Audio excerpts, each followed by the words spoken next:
হিন্দু দেশ বলে দুটি দেশ তারা অলরেডি চিন্তা ভাবনা করে ফেলেছে। ইতিমধ্যেই ভারতীয় উচ্চ পর্যায়ের জায়গায় তারা বাংলাদেশকে আক্রমণ করলে কি হতে পারে, দেশের অভ্যন্তরে, দেশের বাইরে, বাংলাদেশে আন্তর্জাতিক কী হতে পারে, তারা ইতিমধ্যে এটা নিয়ে গবেষণা শুরু করেছে।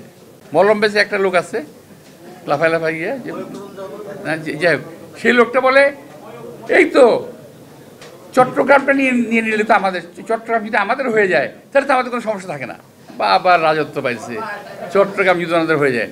ভাই একটা কথা মনে রাখতে হবে, আমাদের সোলজার কম, তাই না? এটা আমাদের প্রতিবেশী দেশ ভাবে, কিন্তু আমি তাদেরকে ভাবতে বলবো যে আপনারা ৭১ সালের মুক্তিযুদ্ধ দেখেন, বিনা ট্রেনিংয়ে কিন্তু আমরা যুদ্ধ করেছি। আপনারা এই ২৪ সালের হাসিনার পতন দেখেন, বিনা অস্ত্রে আমাদের সন্তানেরা আমরা যুদ্ধ করেছি। বাংলাদেশের ২০ কোটি লোক কিন্তু সোলজার, এই কথা আপনাদের মনে রাখতে হবে। যদি বাংলাদেশ আপনাদের দখল করতে হয়, ২০ কোটি লোকের রক্তের উপরে পাড়া দিয়ে আপনাদেরকে এই দেশ দখল করতে হবে। ৩টা পত্রিকা, আমি নামগুলো বলছি না, 3টা পত্রিকা, একটা টেলিভিশন কিভাবে বিকৃত সংবাদ প্রকাশ করলো। এই যে একটা ফালতু লোক, যাকে এক কথা বলা যেতে পারে রেপিস্ট, এটা আমি বলি নাই। কালকে আমি একটা ভারতীয় একটা চ্যানেল বোধহয় হঠাৎ পড়ে গেল রাত্রেবেলা, এটা সেখানে এক ভদ্রলোক যে তুলাধুলা করলো এই লোকটাকে, যে তার বিরুদ্ধে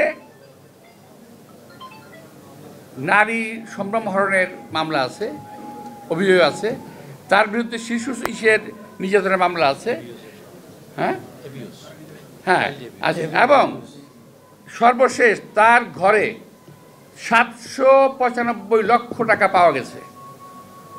তো এই সমস্ত জিনিসপত্র, এর পত্রিকা দেখছি, এটা আমার কথা না, আমি পত্রিকা দেখলাম। তো এখন এই সমস্ত লোকদের সম্পর্কে যখন বলতে যায় কোনো পত্রিকা পক্ষে, তখন কি এটা ভালো কথা হলো? তার বিরুদ্ধে বলা যাবে না? পত্রিকার বিরুদ্ধে কোনো রকম কথা বলা যাবে না? পত্রিকা ফেরেস্তা হয়ে গেল নাকি? কেউ যদি বাংলাদেশে বসে বিদেশে বৃষ্টি হলে ছাতা ধরে, সেগুলো যদি কোনো পত্রিকা হয়, তাকে আমরা কি করব? ভারতে বৃষ্টি হলে ওনারা বাংলাদেশ থেকে ছাতা ধরেন, কি সুন্দর, আর আমাদেরকে বলেন সালাম করতে। ভারতেরা বলে কি জানেন? রাহুল গান্ধী নিজে বলেছে, আমি শুনেছি, এখন থেকে আর কয়েক বছর আগে এখনও বলে যে বাংলাদেশকে তারা স্বাধীন করে দিয়েছে। আমরা বলি এ দেশকে আমরা স্বাধীন করেছি। আমরা বলতে চাই তোমরা পাকিস্তানকে ভাগ করার জন্য যুদ্ধ করেছিলে, সেটাও তোমাদের স্বার্থে, আমাদের স্বার্থে নয়। এখন আবারও চোখ তুলেছে বাংলাদেশের দিকে। আমরা শুনতে পাচ্ছি ইতিমধ্যেই একটা রাষ্ট্র ঘোষণা হয়ে গেছে। ভিতরে ইন্ডিয়ান পত্রপত্রিকা, ওদের কাগজে কলমে দেখা যাচ্ছে হিন্দু দেশ বলে দুটি দেশ তারা অলরেডি চিন্তা ভাবনা করে ফেলেছে। ইতিমধ্যেই ভারতীয় উচ্চ পর্যায়ের জায়গায় তারা বাংলাদেশকে আক্রমণ করলে কি হতে পারে, দেশের অভ্যন্তরে, দেশের বাইরে, বাংলাদেশে আন্তর্জাতিক কী হতে পারে, তারা ইতিমধ্যে এটা নিয়ে গবেষণা শুরু করেছে। আপনারা যারা সোশ্যাল মিডিয়ায় যান, দেখেন যারা, তার দেখবেন এটার মধ্যে এটা পরিষ্কার পাবেন। প্রিয় ভাইয়েরা, এই বাংলাদেশের লোক সংখ্যা কম, দেশ ছোট, লোক কম না, দেশ ছোট, অনেকে বলে গরিব দেশ, আমি বলি আমার বাংলাদেশটাকে উদার দেশ, অনেক উন্নত মানের, শক্তিশালী মানের একটি দেশ। যারা এই দেশের দিকে লোলুপ দৃষ্টিকে তারা তাকাচ্ছেন, অর্থাৎ রিক্সাওয়ালার বউ সকলের ভাবি,